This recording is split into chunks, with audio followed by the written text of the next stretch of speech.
Sir, आज आपका प्रगति नगर institution का दौरा था, किस तरह का दौरा था? आज एक उद्घाटन भी किया गया जी। और इसके बाद आप जुब्बल का दौरा भी रहेगा सर। आज मैंने अपने चुनाव क्षेत्र का जो हमारे तकनीकी शिक्षा विभाग से संबंधित 2 संस्थान हैं, इसमें हमारा ये इंजीनियरिंग इंस्टीट्यूट प्रगति नगर और ITI जुब्बल, दोनों को भविष्य में कैसे सुदृढ़ किया जाए, यहाँ की क्या समस्याएं हैं, इन सब बातों को लेकर यहाँ पर कार्यक्रम रखा गया था। और विभाग के हमारे जो यहाँ पर प्रिंसिपल है और सभी जो फैकल्टी के मेंबर्स हैं, उन्होंने जो यहाँ की समस्याएं बताई, अधिकतर उसमें मैं समझता हूँ बहुत से स्थान आपके रिक्त पड़े हैं, इन वेकेंट पोस्ट को भरा जाए, ये हमारी प्राथमिकता रहेगी। और साथ ही साथ जो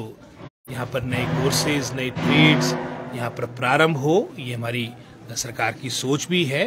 कि जॉब बेस्ड एजुकेशन को प्राथमिकता मिले, क्वालिटी बेस्ड एजुकेशन को प्राथमिकता मिले। इन सब बातों को लेकर पूरे प्रदेश में मैं समझता हूँ हमारी सरकार कार्यक्रम प्रारंभ किया है। और उससे संबंधित यहाँ भी जो हमारे संस्थान हैं, चाहे ITI टिक्कर की बात हो, भी हमारा पूरा प्रयास रहेगा कि इसी वर्ष में आपकी वो बिल्डिंग जिसका कार्य चला है उसका कार्य मुकम्मल हो, जनता को समर्पित हो और इन संस्थानों में नए कोर्सेज आए, जो रिक्त पड़े पद उनको भरा जाए। और साथ ही साथ जो आधारभूत ढांचे के हमारे यहाँ बिल्डिंग वर्क्स के काम चले हैं, उसमें भी पैसों का मैं समझता हूँ काफ़ी बातों को लेकर अभाव है, और इसको भी सुनिश्चित किया जाएगा कि यहाँ पर पैसों का बंटन हो ताकि समय रहते इन सब कार्य को मुकम्मल किया जाए। जहाँ तक ये उद्घाटन की बात की, ये बच्चों के लिए कैफेटेरिया बना है, लगभग कोई 1.5 करोड़ के आसपास की लागत इसमें आई है, इसका लाभ भी हमारे संस्थान को मिलेगा। जी, आपने एक बैठक ली थी सर इस समय अधिकारियों की, उस समय आपने कई अधिकारियों को दिशा निर्देश दिए, किस बारे में दिशा निर्देश थे सर? वो जनरली क्योंकि बजट का आपका सेशन भी 14 तारीख से प्रारंभ हो रहा है, अपने क्षेत्र की हमारी जो मूलभूत आवश्यकता है, उसमें सड़कों की बात हो, बिजली पेयजल की बात हो, चाहे वो मैं समझता हूँ स्वास्थ्य शिक्षा विभाग, सभी जो हमारे क्षेत्र की जो आने वाले समय में क्या प्राथमिकता हो सकती है, इन सब बातों को लेकर मैंने पूरी रिपोर्ट डिपार्टमेंट के लोगों से ली थी और उस ओर कार्य भी हो रहा है। जी, आपने संस्थान का निरीक्षण किया सर, आपने क्या कमियां पाई और क्या आज में आप करने वाले हैं? यहाँ सबसे बड़ा जो मैं समझता हूँ चैलेंज था विभाग के समक्ष ये था, क्योंकि ओरिजिनली जो ये हमारा ये जो बिल्डिंग बनी थी वो गत्ता फैक्ट्री के रूप में राजा वीरभद्र सिंह जी के कार्यकाल के दौरान इसको किसानों को समर्पित किया गया था, लेकिन बाद में आप जानते हैं कि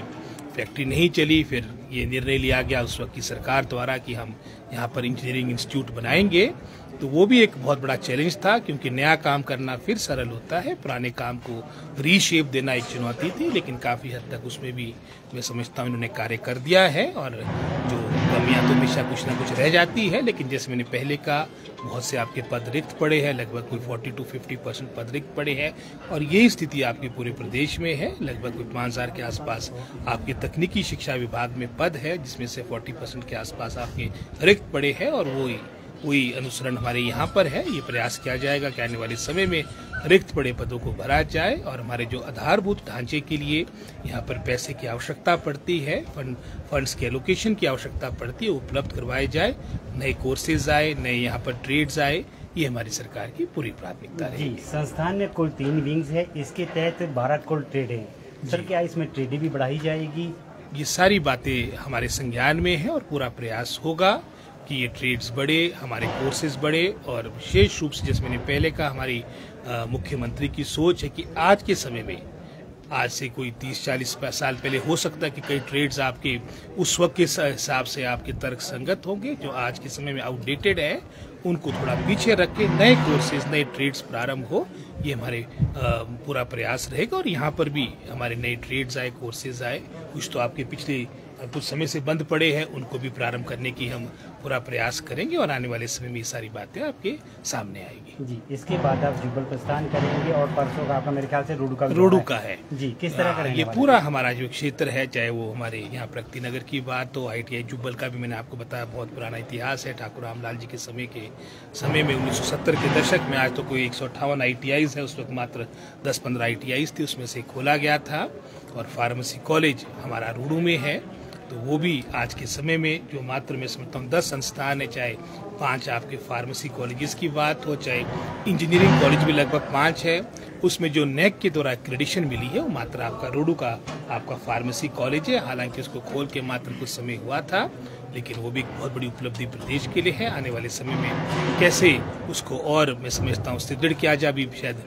बी कैटेगरी की एक्रेडिशन मिली है, बी ग्रेड मिला है, आने वाले समय में वो और अपग्रेड हो और संस्थानों को भी इन बातों को लेकर प्रेरणा हो, और ये जाने का मुख्य लक्ष्य और यही मकसद है।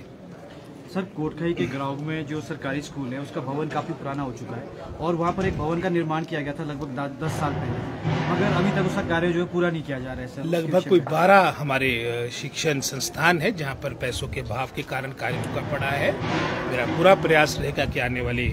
साल 2 साल के अंदर इस सभी भवनों का मुकम्मल किया जा सके। सर, नशे की प्रवृत्ति को लेकर क्या कहना चाहेंगे सर, क्योंकि जो नशे की प्रवृत्ति बढ़ती जा रही है, तो ऐसे कौन सी कोई खास कोर्सेज चलाई जा सकती हैं? सबसे महत्वपूर्ण विषय आज प्रदेश के सामने ये नशा निवारण है,